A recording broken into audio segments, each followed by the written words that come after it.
honestly feels like people have been talking about the next James Bond forever. At this point, it has become one of those never-ending conversations where every few months a new actor gets rumored, fans start arguing online, and then absolutely nothing happens. The excitement slowly turns into frustration. Everyone already knows what a James Bond story usually brings to the table. He orders his martini shaken, not stirred. He drives an Aston Martin. He walks into impossible situations with confidence and somehow always has a clever one-liner ready. Those classic traits haven't changed for decades. But one thing that has stayed completely uncertain is who will become the next actor to carry the famous 007 name. Now, after years of waiting, there is finally a new James Bond. Sort of. Although it isn't the long-awaited movie casting that fans have been begging for, the franchise has officially introduced its newest Bond. The next 007 adventure is arriving later this year, but this version of Bond is coming through an audio drama instead of a blockbuster film. It might not be what everyone expected, but it is still an interesting move while the movie side of the franchise continues taking its sweet time. Isaac Rouse has officially been cast as James Bond in Young Bond Silverfin. Alongside him, Charlotte McBurney will play Wilder Lawless. The adaptation is based on Charlie Higson's first Young Bond novel and will be released across 16 half-hour episodes. Those episodes will be split into 2 separate box sets, adding up to roughly 8 hours of storytelling. So fans won't just be getting a quick adaptation, they'll be getting a full-length experience that dives deep into Bond's younger years before he became the legendary MI6 agent everyone recognizes. Landing the role clearly wasn't easy either, because more than 500 actors reportedly applied to become the young Bond. That number alone shows just how valuable this character still is, even in an audio production. After all those applications, the list was narrowed down to just 12 finalists before Isaac Rouse ultimately secured the part.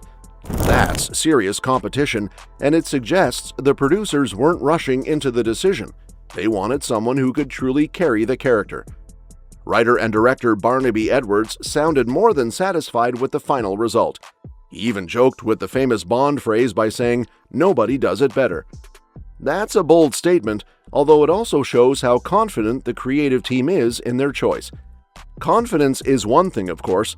Fans will ultimately decide whether Rouse delivers once the episodes actually release. Rouse isn't exactly a newcomer either. Some viewers will recognize him from shows like The Crown, Get Even, and Genius. He also played Charlie Bucket in Sam Mendes' stage production of Charlie and the Chocolate Factory. That connection is actually pretty funny, because Sam Mendes later directed Skyfall and Spectre, 2 of Daniel Craig's Bond movies. It's one of those strange little career connections that almost feels like fate lining everything up years in advance. Charlotte McBurney is another strong addition to the cast. Although many people may know her more from voice acting than live-action performances, she has already built an impressive reputation. She earned a BAFTA nomination for her work in the A Plague Tale games, and she has also appeared in Final Fantasy XVI. Because this project depends almost entirely on vocal performances instead of visual action, having experienced voice actors involved could end up being one of its biggest strengths. The story itself takes audiences back to Bond's teenage years, long before tuxedos, casinos, Aston Martins, and international espionage became his everyday life. Instead, this version follows Bond while he's studying at Eton College. Charlie Higson's books explore how the young Bond slowly develops many of the personality traits that eventually define the adult version of the character. Instead of a polished super spy, audiences get someone who's still learning, making mistakes, getting into trouble, and figuring out who he is. It's honestly a refreshing concept because we've spent decades watching Bond after he already became a legend. Seeing where those instincts first came from offers something different. Even though everyone already knows where his story eventually ends up, the journey there can still be interesting when it's handled properly. Other major franchises recast iconic characters all the time. Batman changes actors, Superman, Spider-Man, even Marvel constantly introduces new versions of beloved heroes. But Bond somehow became trapped in an endless cycle of hesitation. That's not creating hype anymore, that's creating fatigue. So this audio series actually serves an important purpose. It gives fans something new while the movie side continues figuring itself out. Although it's obviously not the same as seeing Bond return to theaters, it's still fresh content featuring one of cinema's most recognizable characters. There's another advantage too. Because this is an audio drama, audiences won't immediately start arguing over whether Isaac Rouse physically looks enough like James Bond.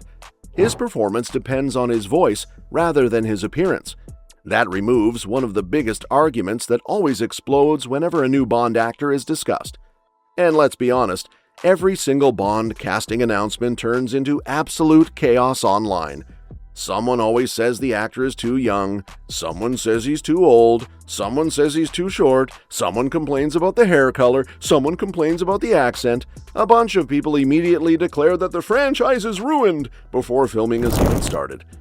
It happens every single time. An audio project avoids most of that noise because listeners focused almost entirely on the performance itself. That makes the casting conversation much healthier than what usually happens around the films. It also takes pressure off whoever eventually lands the movie role. The franchise doesn't have to rush simply because fans are desperate for new content.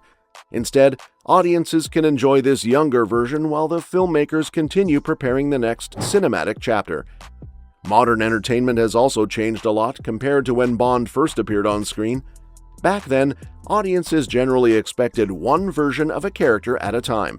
Today, that's no longer true. Marvel has multiple universes, DC has different versions of Batman, Superman, and the Joker existing almost simultaneously across movies, television, animation, and games. Viewers have become completely comfortable with different interpretations living side by side. James Bond can absolutely do the same thing. We've already seen another example this year through 007 First Light, which introduced yet another version of Bond. That alone proves the franchise isn't limited to a single interpretation anymore. Different mediums can explore different stages of Bond's life without replacing one another. That's probably healthier for the franchise in the long run. As for Isaac Rouse, this could easily become the biggest opportunity of his career. If young Bond Silverfin performs well, there's every reason to believe Big Finish will continue adapting the remaining young Bond novels.